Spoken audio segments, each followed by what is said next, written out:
जब मैं इस जनसभा को संबोधित कर रहा हूं तो आपके माध्यम से 19 की 19 जनजाति भाइयों और बहनों को मैं भारतीय जनता पार्टी की तरफ से यह संदेश देना चाहता हूं कि आप ये समझ लीजिए कि जनजाति का विकास का पर्यायवाची है तो वो भारतीय जनता पार्टी है। अगर विकास को मूर्त रूप देने वाला डबल इंजन की सरकार का नेतृत्व करने वाले नेतृत्व है तो वो यशस्वी प्रधानमंत्री नरेंद्र मोदी है।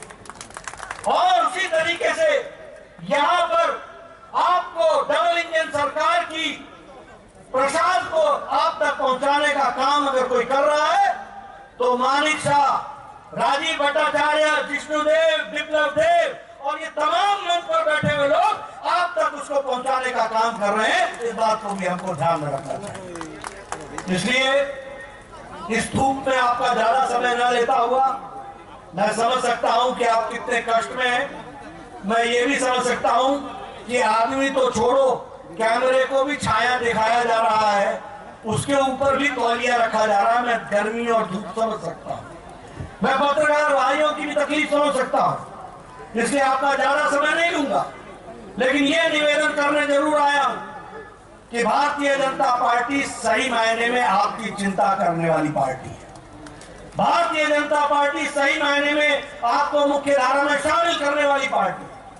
भारतीय जनता पार्टी आपके विकास के लिए शिक्षा, स्वास्थ्य, परंपरा, विकास, किसानों की चिंता, आपकी परंपरा को बचाने का काम ये कोई कर रहा है तो ये भारतीय जनता पार्टी कर रही है। और नेतृत्व हमें सबको मोदी जी का आशीर्वाद प्राप्त है। इसलिए आपसे मैं निवेदन करूंगा कि आप जनजाति क्षेत्र में किए गए कार्य को गहराई से समझें। मित्रों, जल, जंगल, जमीन, स्वास्थ्य, शिक्षा, परंपरा, इसकी चिंता अगर किसी ने की है तो वो मोदी जी की सरकार ने की है। आज जनजाति के गौरव को बचाने के लिए जो जनजाति लोगों ने देश के लिए अपना योगदान किया है उसको एक तरीके से म्यूजियम के रूप में स्थापित करने का काम किया है।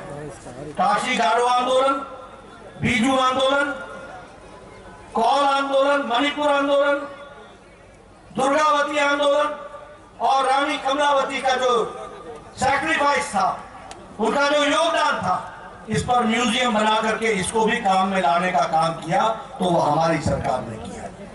मित्रों, अगर हम सीपीएम की सरकार की बात करें तो उन्होंने 25 साल में जनजातियों को हमेशा उपेक्षा की दृष्टि से देखा और ये महाराजा वीर विक्रम किशोर माणिक्य जी, बहादुर जी, इनके बारे में भी अगर कोई नेशनल एयरपोर्ट बना करके उनको इज्जत देने का काम किया तो वो भी प्रधानमंत्री मोदी जी ने किया है, ये भी हमको याद रखना। और 450 करोड़ रुपए खर्च करके नेशनल म्यूजियम बना, नेशनल एयरपोर्ट बनाया गया है। उसी तरीके से अगर हम देखें तो चाहे वो थंगा डारलौन हो, चाहे वो बेनीचंद जमातिया जी हो, चाहे वो बॉल म्यूजिक हो और फिर चाहे वो बांसुरी हो, पद्मश्री देकर के जनजाति भाई को मुख्य धारा में काम करने का काम किया तो प्रधानमंत्री मोदी जी ने किया। इसलिए मित्रों, मैं एक लंबी गाथा आपके सामने रख सकता हूं। जनजाति का विकास का नाम है तो उसका दूसरा नाम भारतीय जनता पार्टी है। जनजातियों के विकास का अगर दूसरा नाम है तो वो भारत के यशस्वी प्रधानमंत्री नरेंद्र मोदी हैं। इस बात को हमको समझना चाहिए। आप बताइए, आपके इलाके में सीपीएम के दौरान वायलेंस होता था कि नहीं होता था?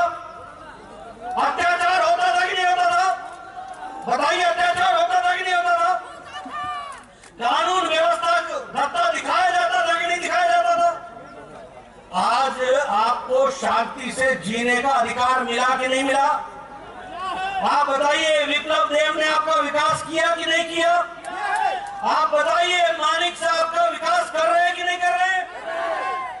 ये मैं इसलिए आपसे पूछ रहा हूं कि एक सरकार थी जिसने अंधेरगर्दी मचाई, एक सरकार थी जिसने आपको लूटा, एक सरकार थी जिसने आपकी चिंता नहीं की और एक सरकार की चिंता के लिए दिन रात मेहनत